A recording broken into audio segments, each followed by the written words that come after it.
Hello, America, and everybody who's listening. I want to talk about a few things today, starting with the fiasco, the ATF fiasco known as the Fast and Furious. My God, aren't we ever so stuck in our movie world? You know, growing up in Texas, my parents and I, our family, would go to Mexico periodically. My father had relatives down there, my mother also, but mostly my father. And we would drive down into Mexico. Back then, Mexico was a bit different. It wasn't as violent, wasn't as crazy, wasn't as dangerous. And so we would go pretty far into the interior at times, take some long drives, go see family. But one thing was obvious growing up, visiting Mexico periodically, that there was corruption. And the corruption wasn't hidden. It was pretty obvious. Corruption was real. No one made any bones about it. If you wanted something in Mexico, all you had to do was wave a few dollars and it would happen. Wouldn't matter what. Growing up in Texas, there was always talk about driving down to Brownsville and bringing back kilos, and going down to Boys Town and finding prostitutes, always across the border. And the fact that law enforcement in Mexico would turn a blind eye if you threw a dollar at them.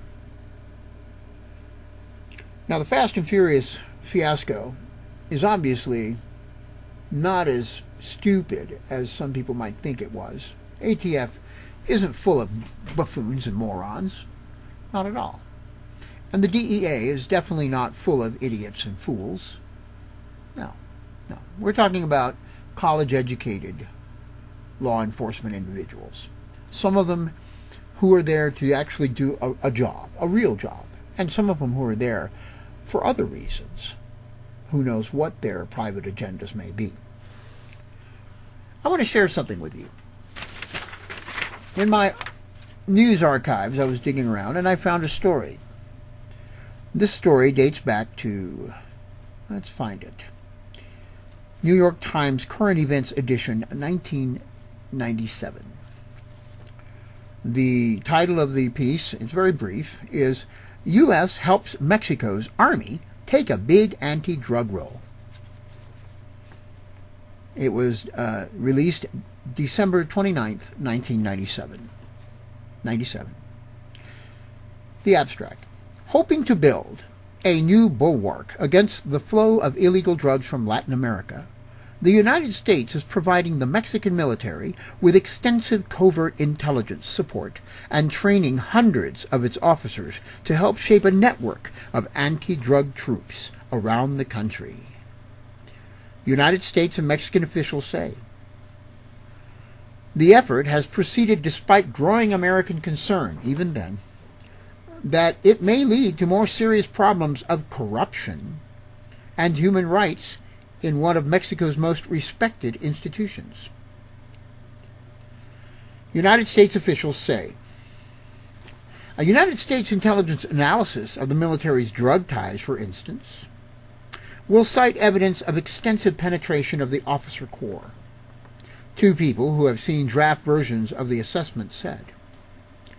Mexico has long stood out in Latin America for the sureness of its civilian control over the military. But American officials said they had been troubled by indications that some officers detailed to the federal police have operated with considerable independence from the judicial authorities. Really? With the Mexican army searching for new missions, many American officials doubt that it will limit its participation in law enforcement to the 2-year deadline that Mr. Zedillo and his aides set last summer. Now, back to my little story. When we would drive into the interior of Mexico, we would come up to these checkpoints out in the middle of nowhere, in the interior, in the frontera. And there would be these federales. And they're federales. They're not policemen. These are military-trained federales. we would drive up to these checkpoints, and they'd stop us, and they'd look at the car, and they'd look at my dad. My dad would get out, and I'd watch. I'd be watching from inside the car. And Dad would whip out a 20. And they'd smile, and they'd take the 20, and they'd wave, and we'd get back in the car and drive back down the highway. This happened a lot, quite often. Now we're talking about federales. They take a $20 bill. We were good. Bye. Now, what makes anybody think that if you gave sophisticated weapons and sophisticated covert training to a very corrupt system, that these very same people wouldn't realize that if they took control, not destroyed, but took control of the drug system that they are supposed to be destroying, they would be making millions, because these cartels were making millions. Recently, I heard a story that people were a bit confused and distraught over the fact that the drug cartels were showing very sophisticated techniques of attack and very sophisticated weaponry use and weapons, very sophisticated military-style weapons. Oh my, let me think about this. 1997, they were given sophisticated training and sophisticated weapons and made connections with American military factions. Now, I don't care what anybody says. Boil it down to Iran-Contra, boil it down to any other type of problem that has occurred across the border. Why do you think there is sophisticated military activity going on, and how do you think those weapons are getting to them? It's not just the ATF, ladies and gentlemen. This issue goes so far deeper than you can imagine, and it includes American military and former military individuals. That is a fact. Not only that, but the CIA as well. I don't care. I'm not afraid. Why should I be afraid? What, are they going to kill me? Sure, they could kill me. They could kill me for saying it right here. There are people in this government who are as guilty as the people on the other side of that border for killing the people that are dying, the innocent bloodletting, and the millions and billions of dollars that have been made on America's addictions. Your pot smoking, your cocaine snorting, your frickin' drug use is killing people, and you are making millionaires, billionaires out of former military Mexican officials and former American military officials, and I don't care what anybody says, that is the facts. What kind of goddamn fool do you think I am, or anybody else is, that can't see what's happened here? Are you sheep? Have you allowed the wool to be pulled over your eyes so far that it's suffocating the very life out of you, America? Your addictions are disgusting. Your drug use, your alcohol addictions. Yeah, we used to drive to Mexico. What did we do? We bought some Kahlua. Oh, it's so much cheaper there. You think alcohol is no better? Is it better than smoking pot? Is it better than doing heroin? Not a damn bit. People kill people behind the wheel. Innocent people die because you drink. Oh, I only have a few at home. Oh, I only have a few. Yeah, you're supporting the drug industry simply by buying alcohol. You're supporting one of the largest legal criminal industries that exist.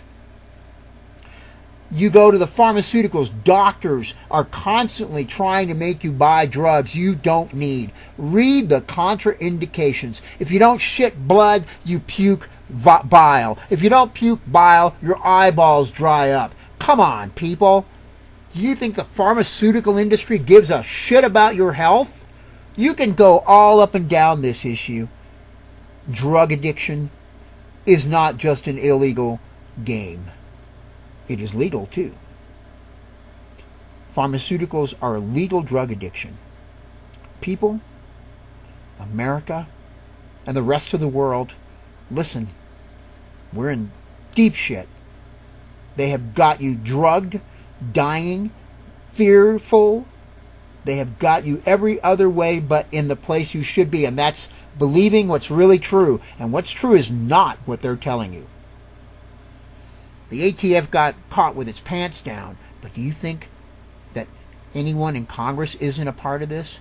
Do you think that anyone in the Senate didn't know it was going on? Are they that innocent? Are these buffoon millionaires really that innocent? These people that are making more money than you could ever hope to see in your life? While you lose your homes, while you lose your jobs, these so-called leaders of our country who are millionaires and billionaires and spending billions and billions of dollars to the media, towards anything for campaigns to keep them in power so that you can lose your homes, so that you can lose your lives, so that you can watch them send weapons to Mexico, to Afghanistan, to any other part of the world they think they need to control, while our infrastructure falls apart, while our children are dying in the streets, while the police are bashing in your doors and arresting you for nothing, making you more afraid. Really? Really? Really? You think it's not happening? Read. Get out there and look. It's happening. Right now as you speak. As I speak, as you listen, as we talk. It is happening. Mexico's just the tip of the iceberg, ladies and gentlemen. And war on the border is part of the plan. Race war, class war, all of it is part of the plan. Separating Americans and dividing them up into subgroups makes it easier to control you. Economic terrorism can make it easier to control you. Lose a few 100,000 homes so that you are homeless and easier to control you. While the banks are bailed out, and then they turn to the federal treasury to bail out themselves from the money lent to them from the federal treasury. You think it's not happening? Read, look, find it. It's there. I saw it today. You can't understand how bad it really is. And they sit up there. It's 109 degrees today on the East Coast. I hope the people in D.C. boil. I hope their brains boil so that once and for all these frauds, these idiots, these buffoons will stop saying that global climate change is just a way to make money. It's not real. Screw the goddamn Republicans and screw the goddamn Democrats too. It is real. And our world is fighting us. The earth is waging war on humanity. And if you think there isn't a God, you better start watching what's really going on. And things are happening all over. It's getting worse, not better. All this talk about, oh, the economy's getting better. Then why are people still losing their jobs? Why are people still losing their homes? Oh, the economy's getting better. Then why are banks refusing to give us our loans and help us to refinance our mortgages that we've worked so hard to pay for and to gain? Why? Why are they holding out? Could it be because things aren't as good as they claim they are? Oh, they raise the price of gas. Oh my God, gas is almost $4. Then they drop it to $3.80 or $3.60. Oh, that's better. When it was only $2.75 a year ago. You think that's better? You don't know the trick. They've been doing it since the 70s. Raise it $1, drop it 50 cents, then leave it there for about 2 years. Raise it another $1, drop it 50 cents. They keep escalating the price, ladies and gentlemen. A little at a time, sometimes a lot, and then they back it off and you feel better. You go, oh, that's better. It's not better. No. Think.